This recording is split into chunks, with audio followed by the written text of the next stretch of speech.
പുതിയൊരു വീഡിയോയിലേക്ക് എല്ലാവർക്കും സ്വാഗതം. ചപ്പാത്തിക്കും പൂരിക്കും ബട്ടർ നാനിൻ്റെ ഒപ്പം കഴിക്കാൻ പറ്റിയ നല്ലൊരു മട്ടർ പനീറിൻ്റെ റെസിപ്പി ഒന്ന് കണ്ടു നോക്കാം. നമ്മളിത് ഉണ്ടാക്കിയെടുക്കുന്നത് റെസ്റ്റോറൻറ്റ് സ്റ്റൈലാട്ടോ. നമ്മുടെ ഈ ഒരു മട്ടർ പനീർ ഉണ്ടാക്കിയെടുക്കാനായിട്ട് ഞാനിവിടെ 250 ഗ്രാം അളവിൽ പനീർ ക്യൂബ്സ് ആക്കി എടുത്തിട്ടുണ്ട്. ഇനി ഒരു പാൻ അടുപ്പത്തേക്ക് വെച്ച് അതിലേക്ക് ഒരു കഷ്ണം ബട്ടർ ഇട്ട് കൊടുക്കാം. ഇതൊന്ന് മെൽറ്റായി വന്ന് കഴിയുമ്പോൾ നമ്മൾ എടുത്ത് വെച്ചിട്ടുള്ള ആ ഒരു പനീർ ഇതിലേക്കിട്ടൊന്ന് ഫ്രൈ ആക്കി എടുക്കാം. ഒരുപാട് അങ്ങ് ഫ്രൈ ആക്കി എടുക്കരുത്, ജസ്റ്റ് ഒന്ന് കളർ മാറി വന്നാൽ മാത്രം മതി. ഒരു സൈഡ് റെഡിയായി വന്നിട്ടുണ്ട്. നമുക്കിനി ഇതൊന്ന് തിരിച്ചിട്ട് കൊടുക്കാം. നമ്മൾ പനീർ ഡയറക്റ്റ് കറിയിലേക്ക് ചേർത്ത് കൊടുക്കുവാണെങ്കിൽ പൊടിഞ്ഞു പോകും. ഇതുപോലെ ഫ്രൈ ആക്കി എടുക്കുവാണെങ്കിൽ നന്നായി തന്നെ കറിയിൽ കിടക്കും. ഇതിപ്പം രണ്ട് പുറവും നന്നായിട്ട് ഫ്രൈ ആയി വന്നിട്ടുണ്ട്. നമുക്കിനി ഇതൊന്ന് കോരി മാറ്റാം. ഇനിയും അതേ പാനിലേക്ക് തന്നെ 2 മീഡിയം സവോള കട്ട് ചെയ്തത് ഇട്ട് കൊടുക്കാം. ഒരു 5 അല്ലി വെളുത്തുള്ളി കൂടുതൽ വേണമെങ്കിൽ അങ്ങനെ ചേർത്ത് കൊടുക്കാം. ഒരു ചെറിയ കഷ്ണം ഇഞ്ചി കട്ട് ചെയ്തത് ഇട്ട് കൊടുക്കാം. കൂടെ തന്നെ 2 തക്കാളി ചെറുതായി അരിഞ്ഞത് ഇട്ട് കൊടുക്കാം. തക്കാളി എടുക്കുമ്പം നല്ല പഴുത്ത തക്കാളി തന്നെ വേണം കേട്ടോ എടുക്കാനായിട്ട്. അതാകുമ്പോൾ നമ്മുടെ കറിക്ക് നല്ലൊരു കളർ കിട്ടും. ഇനിയും ഇതിലേക്ക് എരിവിന് ആവശ്യമായിട്ടുള്ള പച്ചമുളകും കൂടെ ചേർത്ത് കൊടുക്കാം. ഞാനിവിടെ 3 പച്ചമുളക് മാത്രമാണ് കേട്ടോ ചേർത്ത് കൊടുക്കുന്നത്. നല്ല എരിവുള്ള പച്ചമുളക് കേട്ടോ ഇത്. ഇനി ഇത് നന്നായിട്ടൊന്ന് മിക്സ് ആക്കി കൊടുക്കാം. നമ്മൾ ചേർത്ത് കൊടുത്തിട്ടുള്ള തക്കാളിയുടെയും ഉള്ളിയുടെയും ഒക്കെ ആ ഒരു പച്ചമണം മാറുന്നത് വരെ നന്നായിട്ട് ഇതുപോലെ ഒന്ന് വഴറ്റിയെടുക്കണം. ഇതിൻ്റെ ആ ഒരു വെള്ളം തെളിഞ്ഞ് കാണുന്നത് വരെ ഒന്ന് മൂടി വെച്ച് കൊടുക്കുകയാണെങ്കിൽ ഒരാവി വന്ന് കഴിയുമ്പോൾ ഇതിൻ്റെ ഉള്ളിലെ വെള്ളമൊക്കെ ഒന്ന് ഇറങ്ങിക്കിട്ടും. ഇതിപ്പം നന്നായിട്ട് വഴന്ന് വന്നിട്ടുണ്ട്. ഒരാവിയൊക്കെ വന്ന് റെഡിയായി കിട്ടിയിട്ടുണ്ട്. ഇനി ഇത് നന്നായിട്ടൊന്ന് മിക്സ് ആക്കി കൊടുക്കാം. ഇത് തണുത്ത് വന്നതിന് ശേഷം നമുക്കിത് നന്നായിട്ടൊന്ന് അരച്ചെടുക്കണം. മിക്സിയുടെ ചെറിയ ജാറിലേക്കിട്ട് നല്ല പേസ്റ്റ് പരുവത്തിൽ വേണം കേട്ടോ ഇത് അരച്ചെടുക്കാനായിട്ട്. ഇതുപോലെ കഷ്ണങ്ങളൊന്നുമില്ലാതെ നന്നായിട്ട് തന്നെ ഇത് അരച്ചെടുക്കണം. ഇനിയും അതേ പാനിലേക്ക് തന്നെ ഒരു 5 ടേബിൾ സ്പൂൺ അളവിൽ വെജിറ്റബിൾ ഓയിൽ ഒഴിച്ചു കൊടുക്കാം. നമ്മൾ ഈ നോർത്ത് ഇന്ത്യൻ ഡിഷ് ഉണ്ടാക്കുന്നത് കൊണ്ട് വെളിച്ചെണ്ണ എടുക്കരുത്, ഏതെങ്കിലും വെജിറ്റബിൾ ഓയിൽ തന്നെ വേണം കേട്ടോ എടുക്കാനായിട്ട്. നന്നായി ഒന്ന് ചൂടായി വന്ന് കഴിയുമ്പോൾ ഇതിലേക്ക് 1 ടേബിൾ സ്പൂൺ അളവിൽ ചെറിയ ജീരകം ഇട്ട് കൊടുക്കാം. കൂടെ തന്നെ ഒരു 3-4 വറ്റൽമുളകും കൂടെ ഇട്ട് കൊടുക്കാം. ഒരു ബേ ലീഫ് മുറിച്ചതും കൂടെ ഇട്ട് കൊടുക്കാം.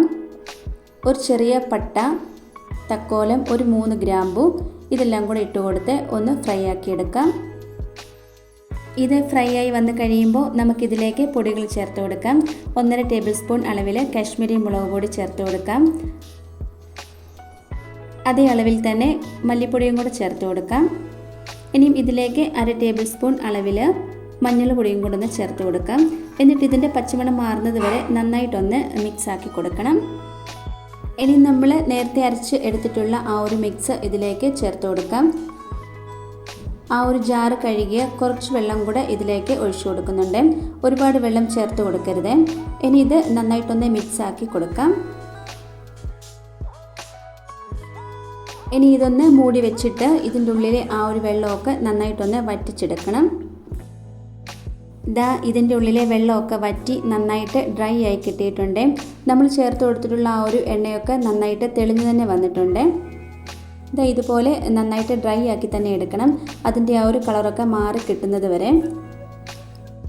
ഇനി നമ്മുടെ ഈ ഒരു കറിക്ക് നല്ലൊരു ടേസ്റ്റും ഒരു തിക്നെസ്സും ഒക്കെ ഉണ്ടാകാനായിട്ട് ഇതിലേക്ക് 4 ടേബിൾ സ്പൂൺ അളവിൽ പാൽപ്പാട ഒന്ന് ചേർത്ത് കൊടുക്കാം. ഇതിന് പകരം തൈരൊന്നും ചേർത്ത് കൊടുക്കരുത്, പാൽപ്പാട തന്നെ വേണം കേട്ടോ ചേർത്ത് കൊടുക്കാനായിട്ട്.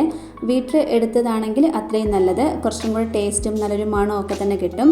ഇനി ഇത് നന്നായിട്ടൊന്ന് മിക്സ് ആക്കി കൊടുക്കണം. ഇത് ഒഴിവാക്കരുത് കേട്ടോ, ഇത് ചേർത്ത് കൊടുക്കുമ്പോഴാണ് നമ്മുടെ ഈ ഒരു മട്ടർ പനീർ കറിക്ക് നല്ലൊരു ടേസ്റ്റ് ഉണ്ടാവുക. ഇനി നമുക്കിതിലേക്ക് വെള്ളം ചേർത്ത് കൊടുക്കാം. ഞാനിവിടെ 1/2 കപ്പ് അളവിൽ ചെറു ചൂടുവെള്ളമാട്ടോ ചേർത്ത് കൊടുക്കുന്നത്. ഇനി ഇത് ഒന്നുകൂടി ഒന്ന് മിക്സാക്കി കൊടുത്തതിന് ശേഷം നമുക്കിതിലേക്ക് മട്ടർ ചേർത്ത് കൊടുക്കാം. ഞാൻ 1 കപ്പ് അളവിലാട്ടോ മട്ടർ ഇതിലേക്ക് ഇട്ട് കൊടുക്കുന്നത്. നല്ല ഫ്രഷ് ആയിട്ടുള്ള മട്ടർ തന്നെ വേണം എടുക്കാനായിട്ട്. ഇനിയും ഇതിലേക്ക് ആവശ്യത്തിനുള്ള ഉപ്പും കൂടി ഒന്ന് ചേർത്ത് കൊടുത്ത് നന്നായിട്ടൊന്ന് മിക്സ് ആക്കിയതിന് ശേഷം മൂടി വെച്ചൊന്ന് വേവിച്ചെടുക്കാം. ഒന്ന് തിളച്ച് വന്നാൽ മതി, മട്ടർ പെട്ടെന്ന് തന്നെ ഇത് വെന്ത് കിട്ടും. ഇപ്പം ഒന്ന് തിളച്ചൊക്കെ വന്നിട്ടുണ്ട്. ഇനി നമുക്കിതിലേക്ക് നേരത്തെ ഫ്രൈ ആക്കി വെച്ചിട്ടുള്ള പനീർ ഇട്ട് കൊടുക്കാം. എന്നിട്ട് നന്നായിട്ട് ഒന്നുകൂടി ഒന്ന് മിക്സ് ആക്കിയിട്ട് നമുക്കിതൊന്ന് വേവിച്ചെടുക്കാം. നമ്മൾ ഈ മട്ടർ എന്ന് പറയുന്നത് ഗ്രീൻ പീസ് ആട്ടോ. നമ്മുടെ നാട്ടിലൊക്കെ ഉണങ്ങിയിട്ട് പാക്കറ്റിലല്ലേ കിട്ടുന്നത്. ഇവിടെ നമുക്ക് സീസണൊക്കെ ആകുമ്പം പച്ചയ്ക്ക് നമുക്ക് കിട്ടും. മാർക്കറ്റിലൊക്കെ ചെല്ലുമ്പോൾ ഭയങ്കരമായിട്ട് കൂന് കൂട്ടി ഇട്ടിട്ടുണ്ടാവും. ഇത് 1 കിലോയ്ക്ക് 20-25 രൂപയ്ക്കൊക്കെ നമുക്ക് മാർക്കറ്റിൽ കിട്ടും. നമ്മളിത് കുറേ വാങ്ങിച്ചിട്ട് ഇതുപോലെ ഫ്രീസറിൽ അത് തോടൊക്കെ കളഞ്ഞിട്ട് വെക്കാറുണ്ട്. അപ്പോൾ നമുക്ക് സീസൺ കഴിഞ്ഞാൽ നമുക്കിത് ഉപയോഗിക്കാം. ഇപ്പോൾ നാട്ടിലൊക്കെ ഇത് കിട്ടുമെന്ന് തോന്നുന്നു, എനിക്ക് കറക്റ്റ് അറിയില്ല. നമ്മുടെ കറി ഇവിടെ റെഡിയായി വന്നിട്ടുണ്ട്. ഇനി നമുക്കതിലേക്ക് 1 ടേബിൾ സ്പൂൺ അളവിൽ ഗരം മസാല പൊടിച്ചത് ചേർത്ത് കൊടുക്കാം. അതേ അളവിൽ തന്നെ കുരുമുളക് ക്രഷ് ചെയ്തതും കൂടെ ഇട്ട് കൊടുക്കാം. ഇനി നമുക്ക് ഇതിലേക്ക് മല്ലിയിലയും കൂടി ചേർത്ത് കൊടുത്ത് നന്നായിട്ട് ഇതൊന്ന് മിക്സാക്കി എടുക്കണം. ഞാനിപ്പോൾ ഇവിടെ ചെറിയ ലൂസിലാട്ടോ ഈ ഒരു കറി എടുക്കുന്നത്. നിങ്ങൾക്ക് ഇത് കുറച്ചും കൂടെ വറ്റിച്ചെടുക്കണമെന്നുണ്ടെങ്കിൽ അങ്ങനെയാകാം. നമ്മുടെ റെസ്റ്റോറൻറ്റ് സ്റ്റൈൽ മട്ടർ പനീർ കറി ഇവിടെ റെഡി ആയിട്ടുണ്ട്. ചപ്പാത്തിക്കും നാനും നല്ല ജീര റൈസിനൊപ്പം കഴിക്കാൻ അടിപൊളിയാട്ടോ. വളരെ എളുപ്പം നമുക്കിത് ഉണ്ടാക്കിയെടുക്കാനും പറ്റും. ഗ്രേവി ഡ്രൈ ആക്കി എടുക്കേണ്ട താമസം മാത്രമേ ഉള്ളൂ. എല്ലാവരും ഇതുപോലെ ഒന്ന് ഉണ്ടാക്കി നോക്കണേ. ഇന്നത്തെ നമ്മുടെ ഈ റെസിപ്പി എല്ലാവർക്കും ഇഷ്ടമായി കാണുമെന്ന് വിചാരിക്കുന്നു. ഇഷ്ടമായിട്ടുണ്ടെങ്കിൽ ലൈക്കും കമൻറ്റും സബ്സ്ക്രൈബും ഒന്നും ചെയ്യാൻ മറന്നു പോരുത്. അടുത്ത വീഡിയോയിൽ കാണാം. താങ്ക്